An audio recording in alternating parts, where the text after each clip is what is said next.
Hello, what's up my chips and dip? Welcome back to another Raving Libertopian live production.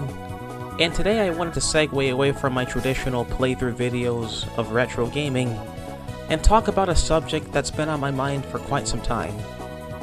And it is concerned with the reality of the election of 2020, which is just around the horizon. And I think I really do need to focus in on this, because this is going to be the election, I think, that either makes or breaks us as a nation and as a people, that being the American people of the United States of America. I think, in the coming year of the election of 2020, there's really only one essential question, maybe two essential questions, but those essential questions boil down to really two things. Number one, do we have a right as a people to exist or not? That's a fundamental question that I think will inevitably be brought to the forefront of the election of 2020. Do we as American people, native-born American citizens on the soil, have a right to exist? And does our culture have a right to exist? Now you might wonder, well, what do we mean by American culture? I'm talking about the Bill of Rights. I think the Bill of Rights, in terms of the Constitution, is probably one of the single most important documents within the Constitution. Specifically, especially the first two amendments, but even beyondward. A vibrant gun culture, skepticism towards government, skepticism towards authority, and the idea of self-governance and self-sovereignty is very much an American ideal. Really unprofounded and kind of, I guess, rare in the rest of the world. You could almost argue alien, because no other part of the world really exhibits these things. And if they do, it was after the fact that America decided to make these a part of its founding principles. But I would submit to any listeners tuning into this, that is a very important and essential question. Given the state of affairs of the current day United States of America, given the agenda of the globalists, given the agenda of the neoliberals, given the agendas pushed by mass immigration, I think this question will be one of the most important questions of 2020. Because 2020 could very well be our very, very last year of any kind of recognition of the America that we all know, love, and cherish so much. Those of us who are nationalists at heart, and those of us who believe that we have a right to self-governance, self-sovereignty, self-independence, and to be frank, self-independence. America, for far too long, has lacked the political will to represent, preserve, and fight for its own individual interests. We've laid down our arms. We've laid down our valor. We've laid down our self-respect and dignity to accommodate the rest of the world. This will be the forefront of 2020. And this will decide of whether or not we will be a nation at all. A nation cannot exist without borders. A nation cannot exist without a distinct and defining culture. America's identity culture, or should I say identity crisis, has brought all of these questions to the forefront. What is the future of this great nation, or this former great nation? That will be a question brought to bear for 2020. It's an inescapable question. It's a question that, truth be told, will have to be asked one way or the other. There's no way around it. We've gone too far, we've gone too astray, and we've gone way, way, way too deep into the ground to not ask these questions. As Americans right now, regardless of race or ethnicity, or whatever you want to call it, we are too far gone as a nation to not ask this essential question. What does it really mean to be American? That's the question of the many that will define, I think, the election of 2020, whether or not Donald Trump gets a second term. Whether you love the guy or you hate the guy, that is one of the many essential questions. What does it really mean to be American? And I would submit to any listeners tuning into this, America as we know it today has seemed to devolve, and I mean really devolve, into this sort of slimy, mindless, consumer-based, nihilistic bullshit of a culture. I mean, what do people really think of today when they think of America? They might think of McDonald's. Maybe they think of Macy's. It's just consumer-based, nihilistic bullshit. But the root of America, the root of the American mindset, as I've said a few moments ago, I believe embodies a few things. Number one, cynicism towards government.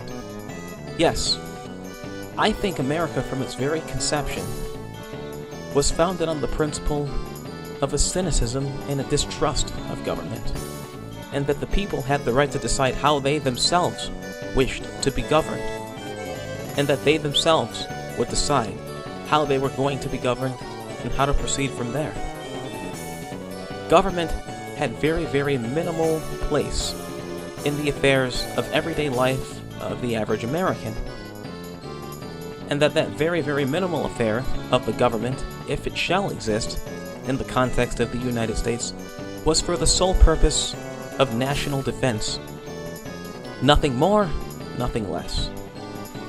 Number two, a strong and vibrant gun culture. Yes, the Second Amendment, I believe, as an American, knows no bounds. The Second Amendment was informed by our natural rights. Yes, the right to self-defense by any means necessary, without having to rely on the mercy of a monopoly of violence. Yes, that, I believe, was a core tenement of the American mindset and framework of thought. Shall we not have been granted the permission by our government to defend our own natural rights and defend our persons and property? No, this was a right that was innate to us, something that all animals, despite being human or not, practice. A polar bear defending its cub, or a brown bear defending its cub, does not ask permission or beg to do so. It does it purely out of instinct. And I think the American framework of thought very much embodies this same exact concept. It's not even unique to humans. You can find this mindset all throughout the animal kingdom, especially with mammals, specifically larger mammals. Tigers do this, lions do this, bears do this, wolves do this. It's not really a uniquely human trait. And the American framework of thought was meant to encapsulate that idea. Number three, and this, I think, it almost reinforces the previous two, but number three, a strong understanding that rights are something innate to us, rather than something granted to us. Rights, as we know it as Americans, are that which is something we don't beg for, we don't ask for, we don't plea for, but they just are. They're innate to us and they're immutable. One might ponder what this actually means in practice, and I would submit that the only way these rights, these innate natural rights, can really cease to be for any individual is if that individual ceases to exist as an entity. In other words, the only way these rights could ever truly be suspended in any kind of empirical objective sense is if that person ceased to be, either through death or through just ceasing to be born. In other words, you would actually have to kill said individual for their rights to cease to exist, with regards to their natural rights, free speech being a natural right, the right to self-defense being a natural right, the right to happiness and property. These natural rights are innate to every single individual and every single individual United States citizen with this embodied framework of thought. It is not something we go to a king or a monarch or a theocracy or a dictator to be granted to us. It is something we preserve, protect, defend, and carry with us as a distinct people. It is what makes America the home of the brave and the land of the free. They carry this framework of thought wherever they may go and seek to preserve it by any means necessary. Modern day Americans, I think, in a lot of ways, because of our modernity and because of our comfortable lifestyles, have lost root and have lost sight of what it really means to embody this American framework of thought. We have surrendered so much of our liberties, so many of our great freedoms, that we have gone astray from what this nation's founding principles were founded on. I would encourage anyone listening into this video, tuning into this video, watching this video, whatever the case may be, wherever you are, to be reminded of these things. These things are important. They are what makes us, us. It's more than just blood and soil. In fact, it isn't even about blood and soil. It's about philosophy. It's about a mindset. It's about a set of ideas. Ideas that were meant to encapsulate themselves, express themselves in a series of a nation, in a series of actions, in a series of behaviors, in a series of attitudes, in a series of a culture.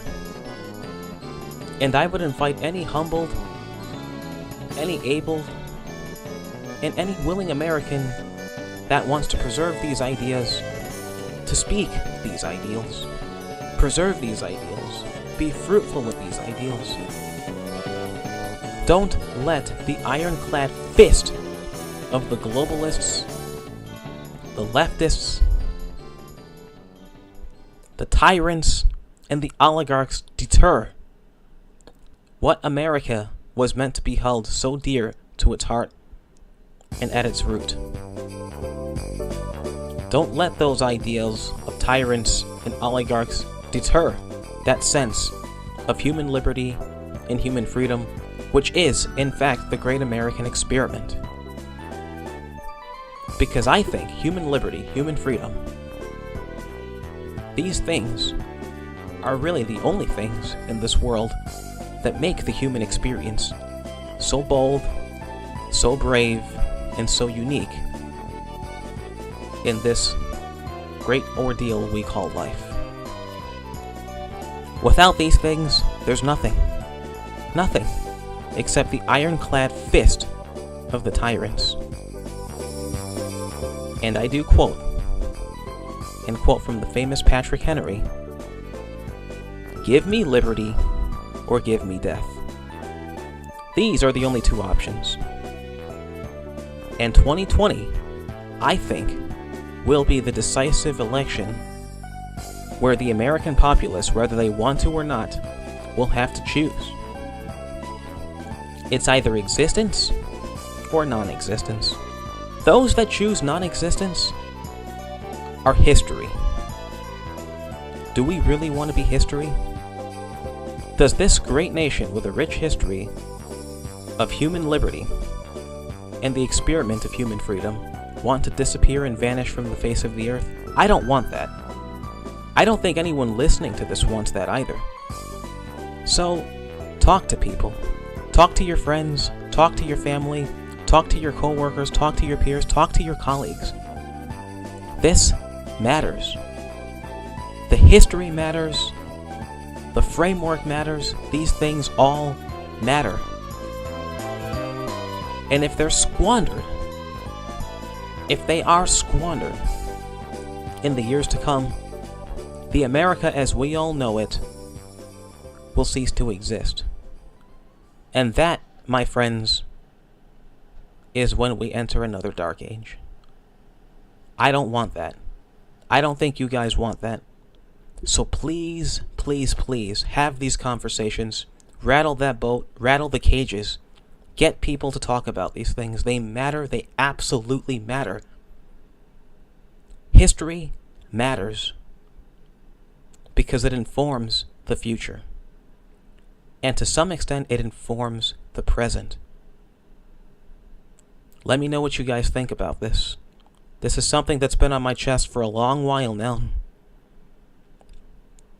And I look around, I see the state of affairs, and they are very, very, very dwindling. They are a dwindling state of affairs that need to be addressed, and I don't think people, especially in the mainstream, are addressing these issues and these affairs in a satisfactory manner. We need to get serious about these things. They matter. They matter. They absolutely matter. There's no escaping them. So let me know what you guys think. Do you agree? Disagree? Let me know what your thoughts are in the comment sections below. This is Raving Libertopian, signing out. Have a good one.